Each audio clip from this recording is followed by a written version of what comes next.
Quarto domingo do tempo pascal, ano B. Após curar o cego de nascença e de acolhê-lo depois que foi expulso do tribunal, João 9, 1-38, Jesus fez uma declaração, João 9, 39.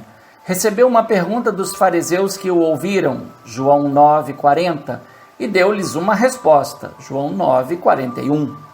A dinâmica de João 9 aponta para Jesus, luz do mundo e vencedor das trevas.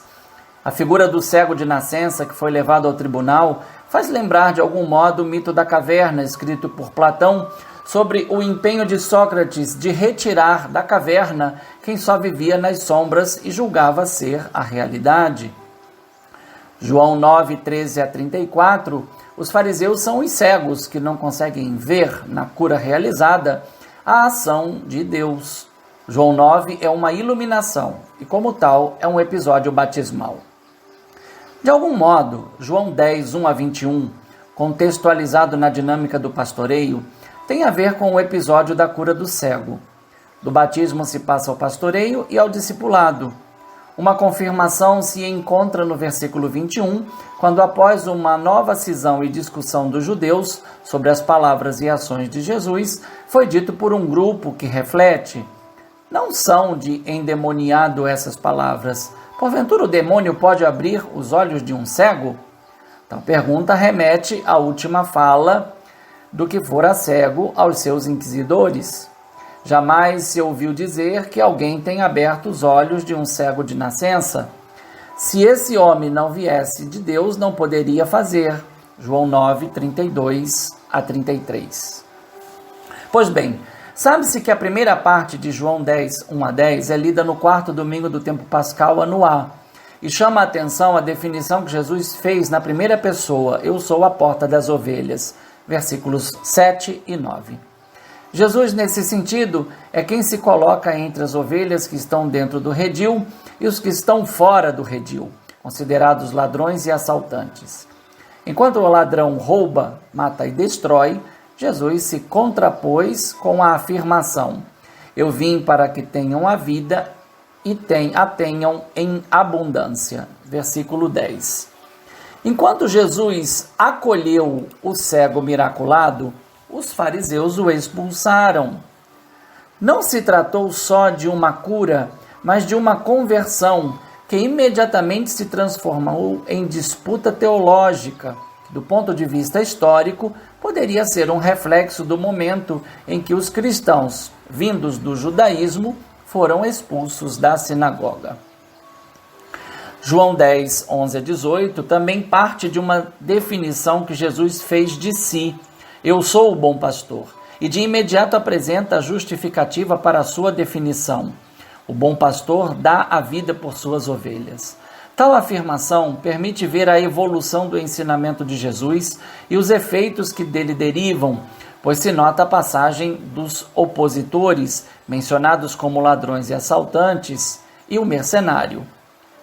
Porque este não é pastor e não é o dono das ovelhas, não se importa com elas diante do perigo, as abandona quando chega o lobo. Difícil não ver a ligação com a reclamação e a decisão de Deus em Ezequiel 34, que evoca o messianismo pautado na figura de Davi como pastor.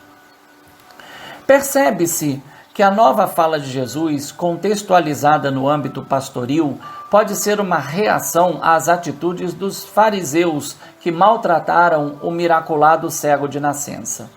Acredito, porém, que essa fala ganha uma força ainda maior se contextualizada de igual modo no âmbito eclesial. Quem está à frente de uma comunidade, imagem do rebanho, tem a possibilidade de discernir que tipo de pastor tem sido, como Jesus ou como mercenário. A razão é simples: as ovelhas pertencem a Jesus e, para ser pastor segundo o seu coração, o líder precisa estar disposto a dar a vida pelas ovelhas. O critério diferencial está nos versículos 14 e 15. Além de repetir "eu sou o bom pastor", exatamente como aconteceu nos versículos 7 e 9, quando disse 2 vezes "eu sou a porta", Jesus introduz um dado diferenciador. Conheço as minhas ovelhas e elas me conhecem. Este elemento evoca o fato que as ovelhas só escutam e atendem à voz do seu pastor, não seguem a estranhos. Versículos 3 e 5.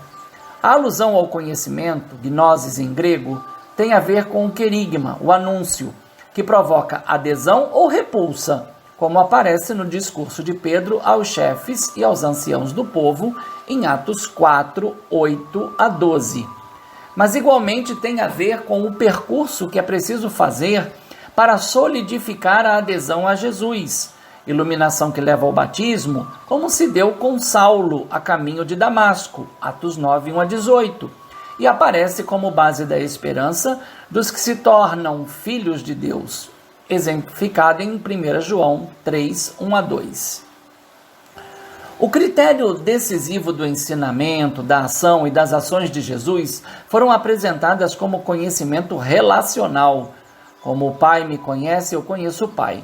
Esse critério evoca, dentre tantas possibilidades, algo que já havia sido dito no prólogo: ninguém jamais viu a Deus. O Filho unigênito que está no seio do Pai, este o deu a conhecer. João 1,18. Nesse conhecimento relacional, fundamenta-se a ação salvífica assumida por Jesus e que o diferencia dos líderes religiosos da sua época e de todos os tempos. Eu dou minha vida pelas ovelhas. Um dado é singular. Não basta ser ovelha, isto é, ser cristão, e estar no redil, isto é, ser membro da comunidade. Importa ouvir a voz do pastor e segui-lo como discípulo. A obediência a Jesus precisa se espelhar e seguir a obediência do próprio Jesus ao Pai e à sua vontade. Algo semelhante à expansão da fé que Jesus anuncia: tenho ainda outras ovelhas que não são deste redil, também a elas devo conduzir, elas escutarão a minha voz e haverá um só rebanho, um só pastor, versículo 16, faz ecoar o episódio do encontro com a mulher samaritana, que terminou com a adesão de todo o vilarejo, João 4, 1 a 42. Jesus, dialogando com os discípulos, afirmou: eu vos enviei a ceifar onde não trabalhastes, outros trabalharam e vós entrastes no trabalho deles, versículo 38. Nota-se que a missão universal foi desejada por Jesus e com uma finalidade específica: formar um só rebanho sob a voz de um só pastor. Este critério de unidade reaparecerá na oração sacerdotal de Jesus em João 17, 21. Que sejam um como nós somos um. A conclusão em João 10, 17 a 18 é uma prolepse, isto é, uma notícia antecipada do mistério pascal. Em primeiro lugar, Jesus justifica o amor do Pai por ele, porque dou a minha vida. Isto confirma o que já havia sido dito no versículo 11. Eu sou o bom pastor dá a sua vida por suas ovelhas. À justificativa soma-se a reversão, para depois recebê-la novamente. Se por um lado o amor do Pai é a fonte para Jesus e suas ações, por outro lado, ele é o protagonista de tudo, enquanto Verbo encarnado. Portanto, nada escapa ao seu conhecimento e autodomínio. Assim, o verso 18 não deixa dúvidas. Lideranças judaicas, povo e governador Pilatos não foram os que tiraram a vida de Jesus. Foi ele quem se entregou livremente. Ninguém tira a minha vida, eu a dou por mim mesmo.